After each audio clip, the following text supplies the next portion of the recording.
السلام عليكم، اهلا وسهلا بكم. مرحبا بكم عندي في قناتي قناه عشا كويزين، مع فيديو جديد دائما. وكما عودتكم مع وصفه او طبخه جديده.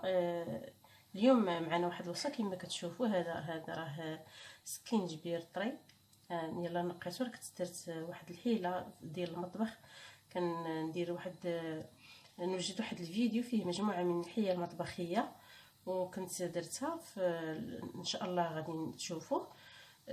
هذا قطعته، نقيته وقطعته.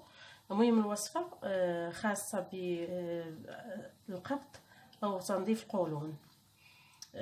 وصفه مجربه فعاله ان شاء الله. مجربه يعني يكفي مجربه. كنديروها، كنحكوها كيف مشو، كنديروها كنحكها في حكاكه هذه الرقيقه، وكندير عليها الماء. كناخذ الكميه اللي بغيت. مثلا بغيت ايطرو ديال الماء، انايا مثلا باغا ندير دابا غير كاس او تقريبا 2 كيسان. خديت هذا الطرف صغير، هو راه كيف ما عرفتوا راه مجهد.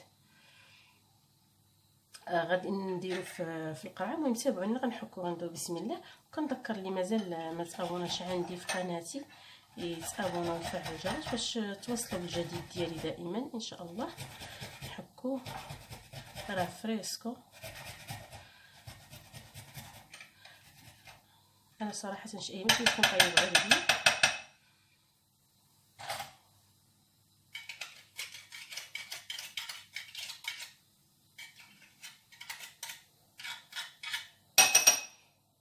هو يعني تقريبا هذه راه بركه. غادي نديرها في واحد الكاس، وداك الكاس غادي نعمر عليه الماء. ما نعمرش، بسم الله. ناخذ هذا الكاس وغادي ندير الماء بطبيعه الحال صالح للشرب. بسم الله. حنا هنا ما كناخذش معجونين.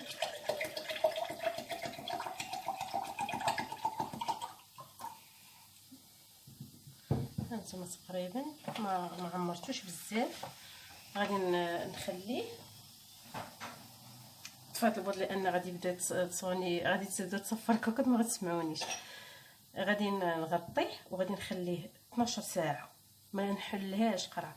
اللي عندكم هكا قرعه ديال واخا قرعه ديال بلاستيك ماشي مشكل. انايا اختاريت ندير في هذا الكاس لان فمو كبير. المهم اختاريت ندير في هذا الكاس. ديروه في قرعه ديال بلاستيك وغتعمروا عليها الماء، ديروا ليها الماء وديروها في الثلاجه. هو هذا السكينجبير الفعاليه ديالو تعطى في الماء بارد اكثر. كاين حتى في القران الكريم الماء بارد هي الفعاليه ديالو، ماشي المدافي. انا جربوه بالمدافي ما عطاش الفعاليه كيف ما عطاها بالماء بارد.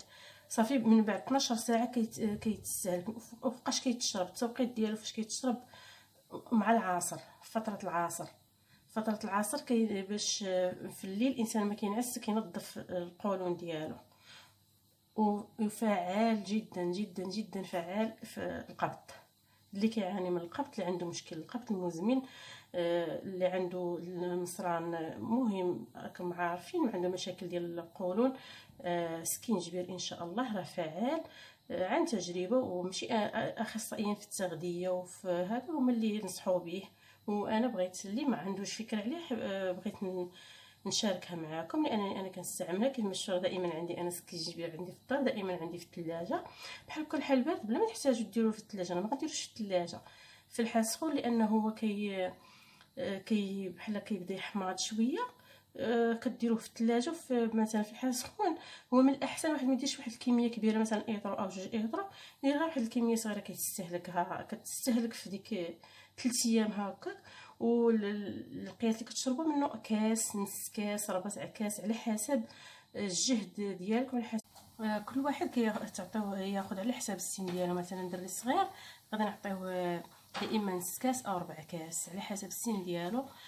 والبناء وبحال هكا الانسان الكبير غادي ياخذ كاس كبير على حساب القدره ديالو. عاوتاني اللي بحال دابا متعود، بحال انا متعوده عليه كنشرب كاس ما عنديش مشكل.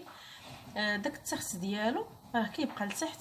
والا بغيتو بحال هكا تسخويوه صفيوه او ديروا معلقه وتحيدوا داك التخت كامل وتخويوه وتشربوا. المهم نتمنى هذه الوصفه تنال الاعجاب ديالكم وتجربوها وتفيدكم ان شاء الله، وراها كيف ما قلت لكم فعاله باذن الله تعالى. كنذكركم اللي مازال ما تابوناش عندي في قناتي يفعل يتابونوا ويفعل الجرس باش توصلوا بالجديد دائما ان شاء الله الرحمن الرحيم. والى اللقاء في فيديو اخر ووصفه جديده ان شاء الله.